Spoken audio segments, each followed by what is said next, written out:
The last elevator to floor 13 before you. Listen to this story. Look around the room you are in right now.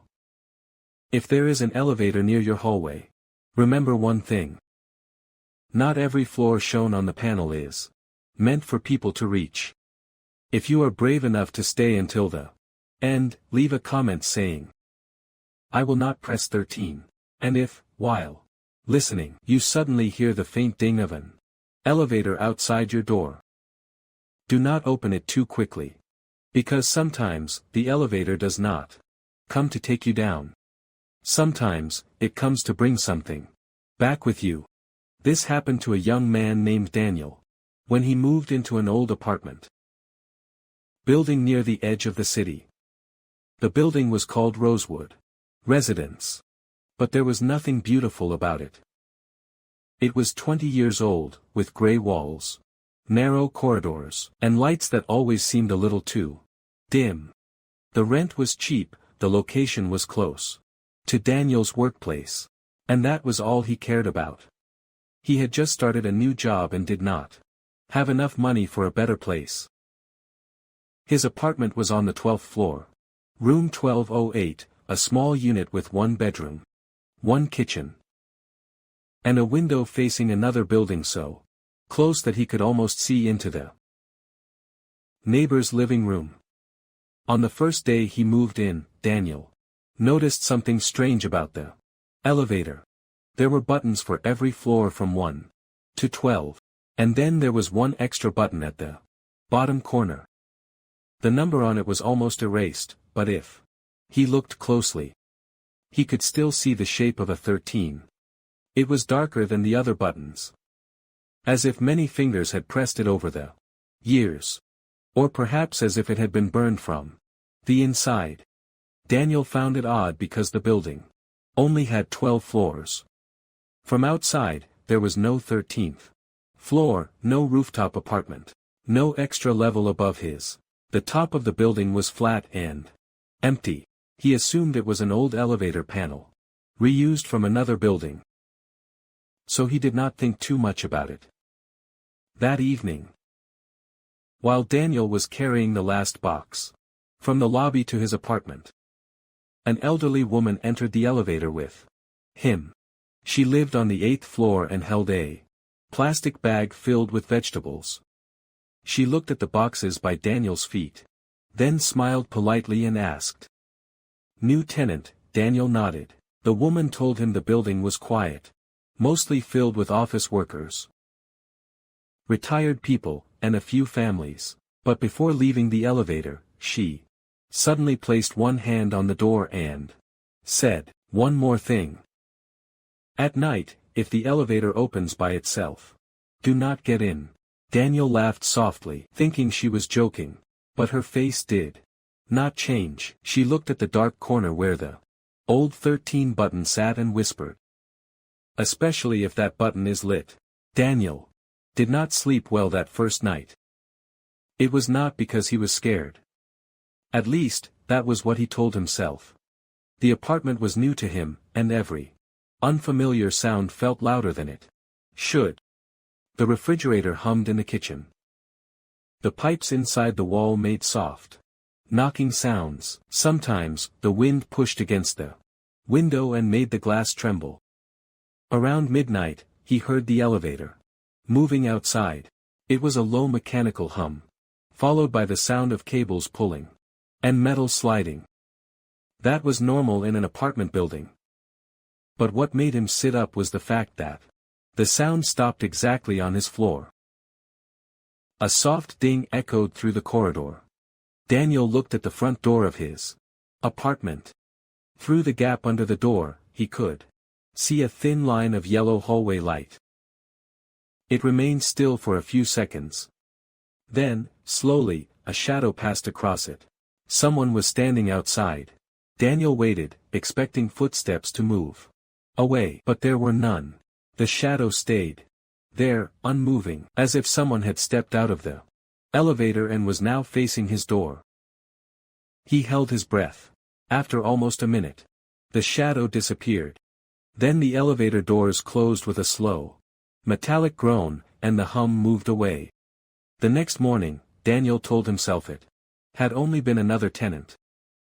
Maybe someone from the 12th floor had come home late and stopped in front of the wrong door. He went to work and tried to forget about it. For the next few days, everything seemed normal. He woke up early, came home late, ate instant noodles, and fell asleep while scrolling on his phone. But every night, at around the same time, the elevator would stop on the 12th floor. Ding. A pause. A shadow under the door. Then nothing. No footsteps. No knocking. Just the feeling that someone was standing outside, waiting. On the fourth night, Daniel decided to check. He was tired of being afraid inside his own apartment. When the elevator dinged at 12:13 a.m., he quietly walked to the door and looked through the peephole. At first, he saw only the hallway, empty and yellow under the weak ceiling lights. The elevator doors were open. Inside, there was no one. The cabin light flickered gently, revealing the scratched metal walls and the dirty floor mat. Daniel felt stupid for being scared. He almost stepped back from the door. Then he noticed something that made his stomach tighten. The elevator panel inside the cabin showed the number 13, not 12, not ground floor 13. The doors stayed open for several seconds. Daniel stood frozen, staring through the peephole. Then the elevator light flickered once.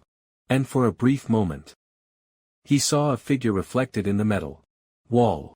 It looked like a woman standing at the back of the elevator. Harris, Rosewood residence was originally. He placed a chair against his apartment door before going to sleep.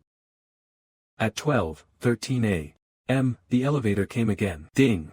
The sound was softer this time. Almost. Daniel stayed in bed, eyes open, listening. Then a voice came from the hallway. It was faint, but clear enough for him to hear. "Excuse me." Daniel stopped breathing. The voice belonged to a woman. It sounded tired, far away, and strangely wet, as if she were speaking from the bottom of a flooded room. "Can you help me?" Daniel did not move. His hands gripped the blanket tightly. "I think I got off on the wrong floor." The chair against the door creaked. Daniel sat up slowly. The room was dark except for the pale light from his phone screen. Outside the door, the woman whispered. "Again, please, I just need someone to press the button. For me." Her voice was so close now that it seemed her mouth was right against the door. Daniel remembered Mr. Harris's warning. He did not answer. He did not even breathe loudly. After a while, the elevator doors closed. The hum moved upward instead of down. Daniel listened as it rose past the 12th floor. Into a space that should not exist. The next few nights were worse. The elevator came every night at 12:13. Sometimes the woman called for help. Sometimes she cried softly. Sometimes she laughed, very quietly, like she was trying not to wake anyone. On the 7th night, Daniel woke up to find his phone screen glowing by itself. There was a video playing, though he did not remember opening it. The footage looked like a security camera, recording from inside the elevator. The image was grainy and tinted green. The elevator doors were open. And beyond them was a dark hallway Daniel had never seen before. Wet plastic sheets hung from the ceiling. A red light blinked at the far end. Then, from somewhere outside the frame, a woman whispered, "Daniel, you live on 12, do not you, Daniel?" Through the video stopped. His heart pounded so hard he felt dizzy. He turned on the light and checked the phone. There was no video in the gallery, no open app, no notification. But the battery had dropped to 13%. The next morning, Daniel decided to move out. He called his landlord, explained that he had a family emergency, and asked to end the lease early. The landlord was annoyed, but Daniel did not care. He packed most of his belongings into boxes and planned to leave the following day. That evening, as he carried one box down to the lobby, The elevator arrived before he pressed the button. The doors opened. Inside stood the elderly woman from the 8th floor. The one who had warned him on the first day. She looked at his box and said, "Leaving already?" Daniel nodded. She looked relieved for a second, then her face became serious. "Use the stairs tonight," she said. "No matter how tired you are. Do not take the elevator after dark." Daniel asked if she had seen it too. The woman looked down and whispered, "My husband did. He came back wrong." Daniel did not understand. The woman told him that her husband had once taken the elevator at night when the 13 button was lit. He disappeared for only 10 minutes. When he came back, he looked normal, but something about him had changed. He stopped sleeping. He stopped eating hot food. He would stand in the hallway for hours, listening to the elevator. Sometimes, in the middle of the night, she woke up and found him pressing his ear against their apartment door, smiling. When she asked what he was doing, he said, "They are calling the elevator. But they do not have fingers anymore." A week later, he stepped into the elevator again and never returned. That night, Daniel carried his bags down, using the stairs. It took several trips, and by the time he finished, it was almost midnight. Only one suitcase remained in his apartment. He told himself he would get it quickly and leave. The stairwell was hot, narrow, and smelled of dust. As he climbed to the 12th floor, the building became strangely silent. No televisions, no voices, no footsteps from other apartments. When he reached his floor, he saw the elevator doors standing open at the end of the hallway. The cabin was empty. The panel inside was dark except for one glowing button. 13. Daniel backed away toward his apartment. The hallway light flickered. From inside the elevator, the woman's voice whispered, "You forgot something." Daniel froze. The voice was no longer outside his door. It was inside the elevator. But it sounded like it was speaking directly into his ear. He turned and hurried to his apartment. Unlocked the door with shaking hands. Grabbed the suitcase, and turned back. The hallway had changed. The walls were no longer painted beige. They were unfinished concrete. The ceiling was covered with hanging wires. Plastic sheets moved slowly though there was no wind. At the far end, where the elevator should have been, a red construction light blinked. Daniel could still see his apartment door behind him. But it looked impossibly far away. As if the hallway had stretched while he was inside. Then he heard footsteps. Wet footsteps, bare feet slapping against concrete. A woman stood near the elevator. Her hair hung down over her face. Her uniform looked like that of a cleaner. But it was soaked and stained black at the edges. In one hand, she held a mop. In the other, she held an old elevator key. She raised her head slightly. Daniel could not see her eyes, but he knew she was looking at him. The elevator doors opened behind her. Inside the cabin, Daniel saw people standing shoulder to shoulder in the dark. Construction workers, tenants, strangers. In old clothes. All of them were facing forward.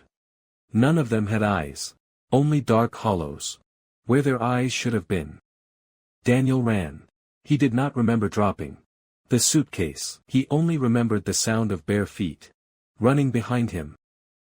The wet slap of each step getting closer. He reached his apartment door and slammed it shut just as something hit the other side. The door shook violently. A woman screamed, not in anger, but in disappointment, like someone who had waited too long and lost patience. Daniel pushed the sofa against the door.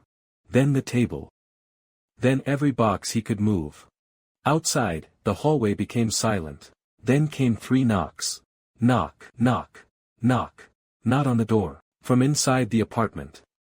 Daniel turned around slowly. The elevator doors were standing open in the middle of his living room. There was no shaft, no wall, no Explanation: just the elevator cabin, waiting between his sofa and his kitchen table. Its light flickering. The 13 button glowed. Inside, Daniel could not move. A voice from inside the elevator whispered, "Going down," then the lights went out. When Mr. Harris came to check the apartment the next morning, Daniel was gone. The front door was locked from the inside. The windows were closed. The furniture was pushed against the door. His phone was found on the floor, recording a video. In the footage, Daniel could be seen standing in the middle of the living room, staring at something that the camera could not capture. He was crying, but he was also shaking his head, as if refusing an offer. Then, slowly, his expression changed. He looked toward the camera and whispered, "It is not a floor. It is a waiting room." After that, the screen went black. For 13 seconds, only the sound of elevator doors could be heard. Then the recording ended. People say room 1208 has been empty ever since. The landlord tried renting it out twice, but both tenants left within a week. One said the elevator opened inside her kitchen at night. Another said he woke up to find wet footprints circling his bed. The building management eventually sealed the apartment and claimed there was a plumbing issue. But residents still hear the elevator moving after midnight. It rises past the 12th floor and stops somewhere above the building. Sometimes, the speaker crackles, and a man's voice whispers, "Do not press it." Other times, a woman's voice answers, "Too late." If you ever move into an old apartment building, check the elevator panel carefully. If you see a button for a floor that should not exist, do not touch it. If the elevator opens by itself after midnight, do not get in.